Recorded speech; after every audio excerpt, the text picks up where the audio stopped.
Shalom, selamat malam Bapak Ibu, Saudara yang dikasihi Tuhan Yesus Kristus. Selamat berjumpa di dalam renungan pada malam hari ini. Salam sejahtera buat saudara dimanapun saudara berada. Damai dan sukacita oleh Roh Kudus melimpah senantiasa di dalam hati dan kehidupan saudara semua. Sebelum kita mendengarkan renungan firman Tuhan, mari kita siapkan hati dan berdoa. Bapa Surgawi, Bapa yang kami sembah di dalam nama Tuhan Yesus Kristus, kami bersyukur, kami berterima kasih atas semua kebaikan yang telah Engkau berikan kepada kami dalam hidup ini. Kami mengaku bahawa diri kami penuh dengan kekurangan dan dosa. Namun pada kesempatan ini, kami memohon pengampunan dan meminta dibimbing ke jalan yang benar, penuh dengan cahaya kebaikan daripada-Mu. Hanya Engkau Bapa tempat kami mengeluh, membagi segala suka dan duka, maupun saat meminta kebaikan dalam hidup ini. Tidak banyak yang kami inginkan Bapa, hanya supaya Bapa memberi kelancaran dalam hal pekerjaan dan memberikan kami pekerjaan yang menurut-Mu membawa ke jalan kebaikan, agar kami bisa dipakai Bapa untuk menjadi alat-Mu dan bermanfaat untuk saudara, keluarga dan orang lainnya. Di dalam nama Tuhan Yesus Kristus, Tuhan dan Juru Selamat, kami berdoa dan mengucap syukur. Haleluya, amin. Bapak Ibu Saudara yang dikasihi Tuhan, judul renungan kita pada malam ini, 7 jenis mahkota di dalam Alkitab. Alkitab mencatatkan bahawa bagi kita yang percaya, tersedia upah bagi kita, iaitu reward yang kita peroleh sebagai bagian dari pelayanan kita di muka bumi ini. Kita harus pahami bahawa keselamatan itu tidak bersyarat, sedangkan janji atau upah itu bersyarat. Kesalahan banyak manusia ialah mencoba menukar keduanya. Keselamatan adalah karya Tuhan, bukan usaha manusia. Kita ditebus dan dilayakkan kerana pengorbanan Tuhan Yesus. Tuhan Yesus melakukannya dengan kasih atau kasih yang kekal dan sempurna.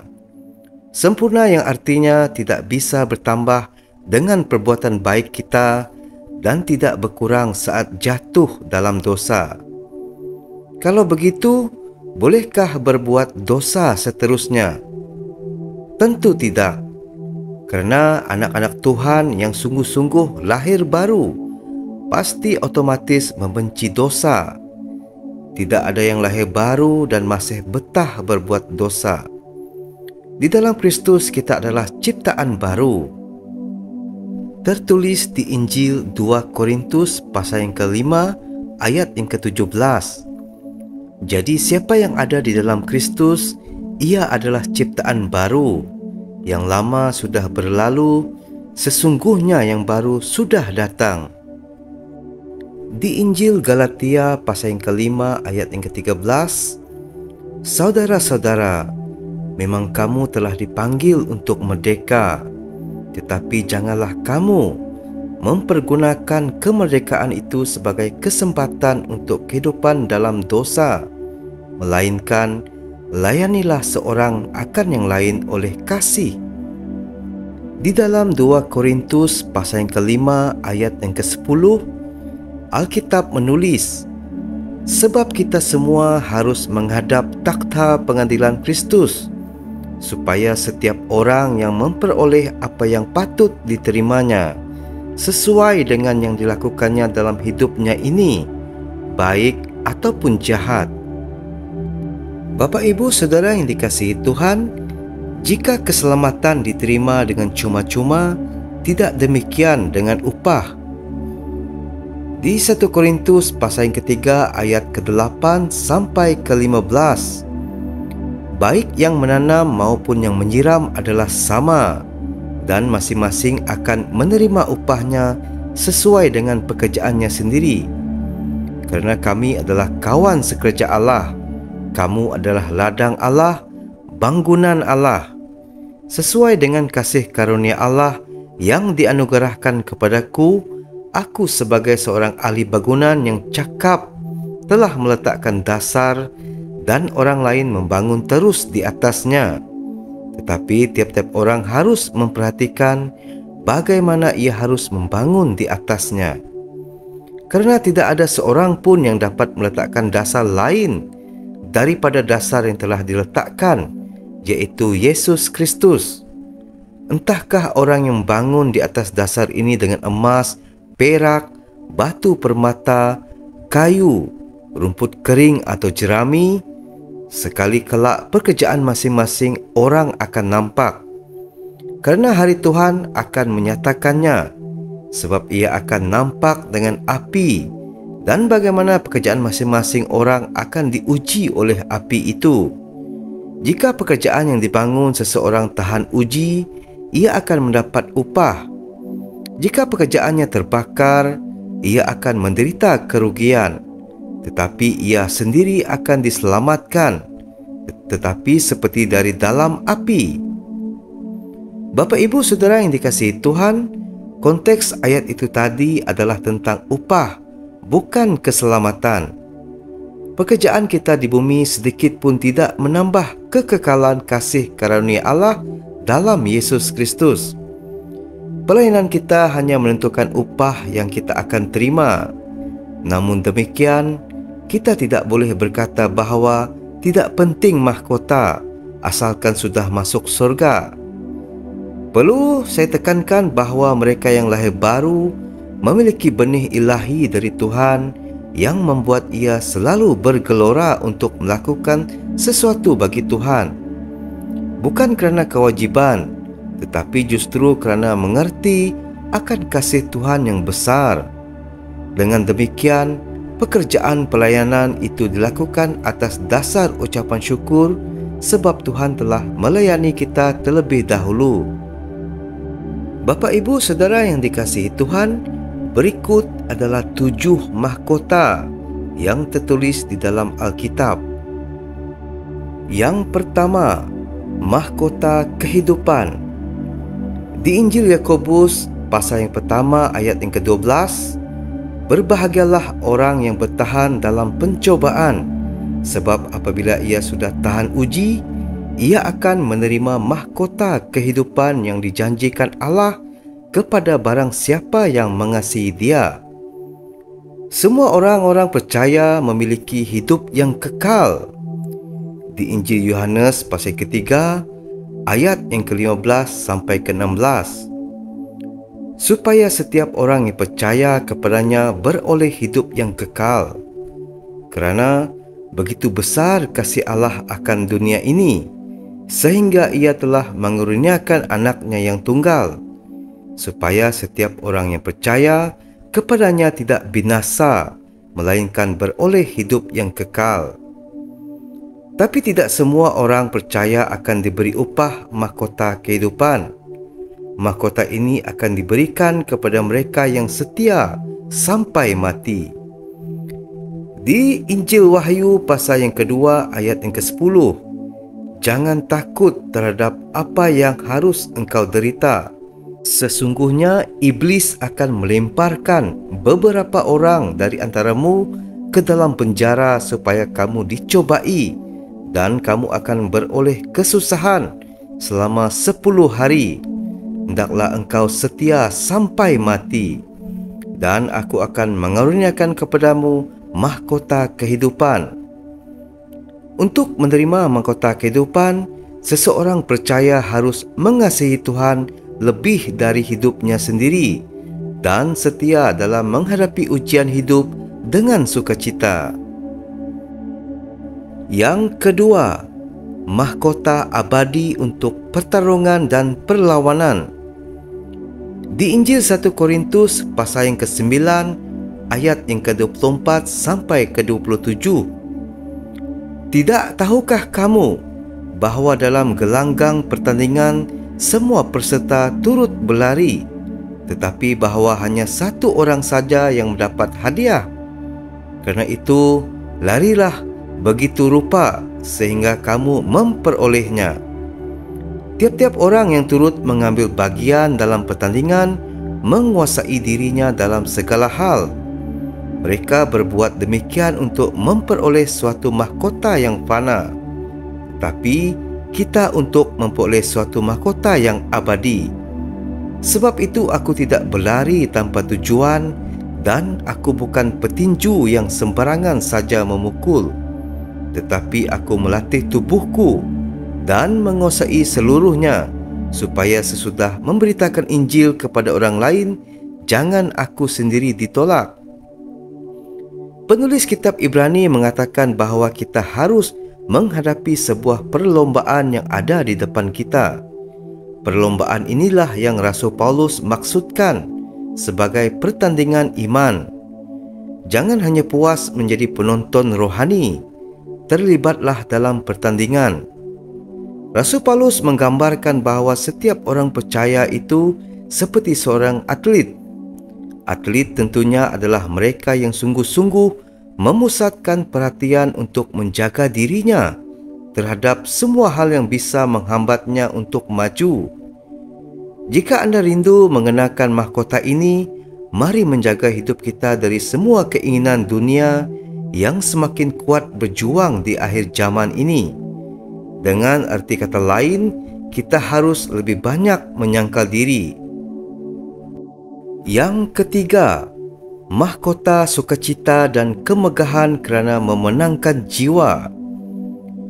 Di Injil Filipi pasal yang keempat ayat yang pertama, "Kerana itu saudara-saudara yang kukasihi dan yang kurindukan, sukacitaku dan mahkotaku, berdirilah juga dengan teguh dalam Tuhan, hai saudara-saudaraku yang kekasih." Di kitab 1 Tesalonika pasal yang kedua ayat ke-19 sampai ke-20, "Sebab siapakah pengharapan kami atas sukacita kami atau mahkota kemegahan kami di hadapan Yesus Tuhan kita pada waktu kedatangannya, kalau bukan kamu, orang-orang Tesalonika yang dalam pekerjaan penginjilan Paulus telah dimenangkan bagi Kristus. Sungguh, kamulah kemuliaan kami dan sukacita bagi kami." Mahkota ini dianugerahkan pada orang-orang percaya membawa jiwa-jiwa bagi Kristus.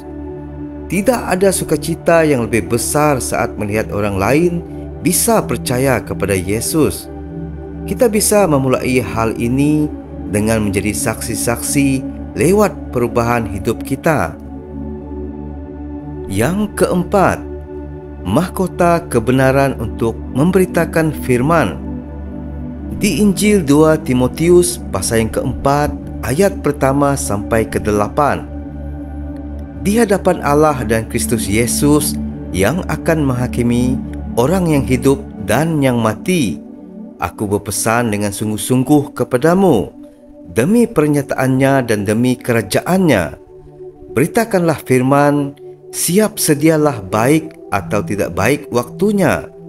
Nyatakanlah apa yang salah, tegurlah dan nasihatlah dengan segala kesabaran dan pengajaran.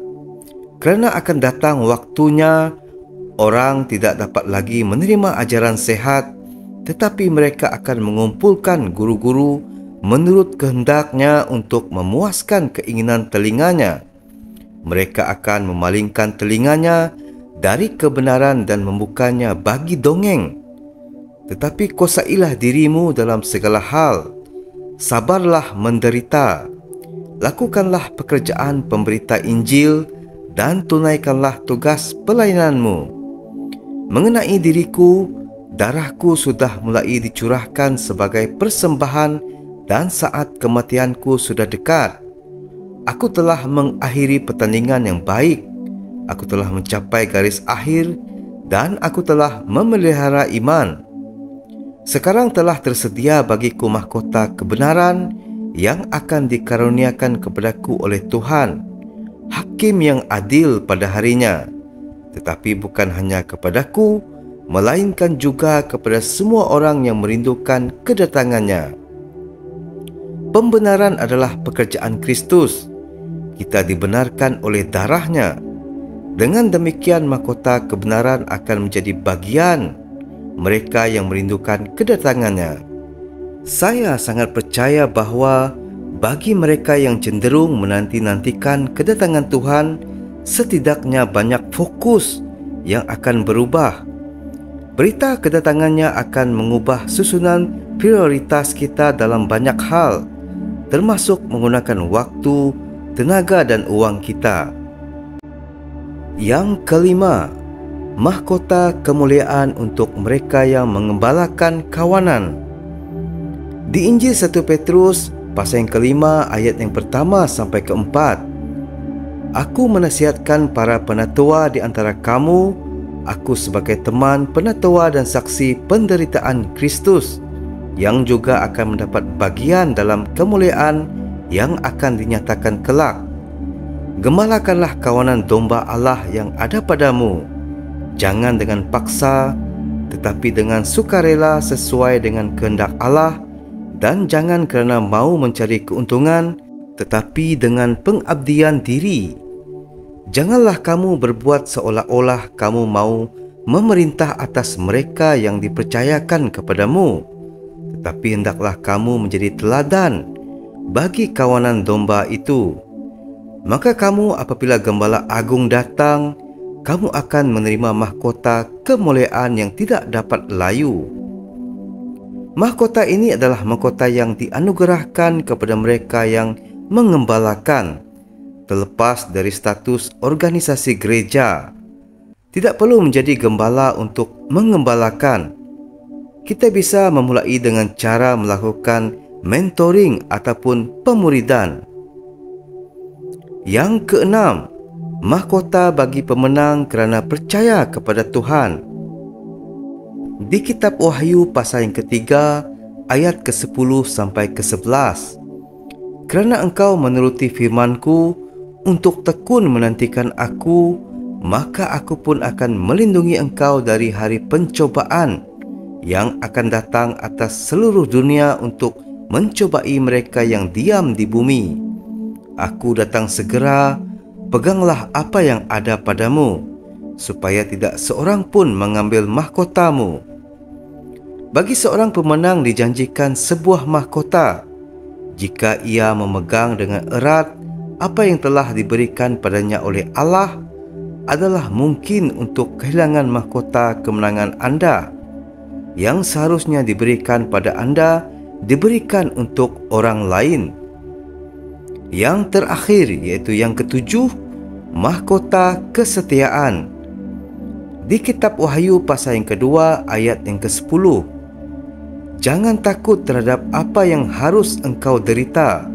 Sesungguhnya iblis akan melemparkan beberapa orang dari antaramu ke dalam penjara, supaya kamu dicobai dan kamu akan beroleh kesusahan selama 10 hari. Hendaklah engkau setia sampai mati, dan aku akan mengaruniakan kepadamu mahkota kehidupan.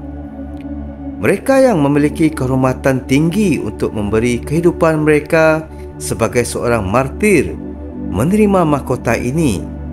Seorang martir adalah seseorang yang telah dibunuh oleh kerana firman Allah dan oleh kerana kesaksian yang mereka miliki. Di kitab Wahyu pasal yang ke-6 ayat yang ke-9, dan ketika anak domba itu membuka meterai yang kelima, aku melihat di bawah mezbah jiwa-jiwa mereka yang telah dibunuh oleh kerana firman Allah dan oleh kerana kesaksian yang mereka miliki. Di kitab Mazmur pasal yang ke-89 ayat yang ke-20, pernah engkau berbicara dalam penglihatan kepada orang-orang yang kau kasihi. Katamu, telah kutaruh mahkota di atas kepala seorang pahlawan, telah kutinggikan seorang pilihan dari antara bangsa itu. Bapa, Ibu, Saudara yang dikasihi Tuhan, setelah kita menerima Yesus sebagai Tuhan dan Juru Selamat kita secara pribadi, Tuhan menghendaki kita melakukan sesuatu baginya. Perhatikan bahawa pelayanan itu adalah hal yang ilahi. Ketidakmauan kita melayani merupakan bukti bahawa kita tidak mengerti kasih Tuhan. Rasul Yohanes memperingatkan kita di Injil 1 Yohanes pasal yang kedua ayat yang ke-28. Maka sekarang anak-anakku, tinggallah di dalam Kristus, supaya apabila ia menyatakan dirinya, kita beroleh keberanian percaya dan tidak usah malu terhadap dia pada hari kedatangannya. Di Injil 2 Timotius pasal yang kedua ayat yang ke-15, usahakanlah supaya engkau layak di hadapan Allah sebagai seorang pekerja yang tidak usah malu, yang berterus terang memberitakan perkataan kebenaran itu. Demikian Bapa Ibu Saudara yang dikasihi Tuhan, 7 mahkota di dalam Alkitab. Akhirnya, saudara-saudaraku, bersukacitalah, usahakanlah dirimu supaya sempurna, terimalah segala nasihatku, sehati sepikirlah kamu, dan hiduplah dalam damai sejahtera. Maka Allah, sumber kasih dan damai sejahtera, akan menyertai kamu. 2 Korintus pasal ke-13 ayat yang ke-11. Mari kita tutup dengan doa. Bapa Syurgawi, Bapa di dalam nama Tuhan Yesus Kristus, kami mengucap syukur atas seluruh penyertaan yang telah diberikan kepada kami sehingga kami bisa menjalani hari yang penuh sukacita dan berkumpul pada malam hari ini untuk mendengar renungan sabda firman Tuhan. Biarlah firman Tuhan bisa bekerja sesuai kehendak Tuhan. Semoga firman Tuhan yang disampaikan kiranya dapat menjadi petunjuk dan penolong bagi kami dalam menjalani kehidupan, menjadi petunjuk untuk menghadapi kebimbangan, kekhawatiran, dan biarlah kami menjadi pendengar yang baik untuk firman Tuhan.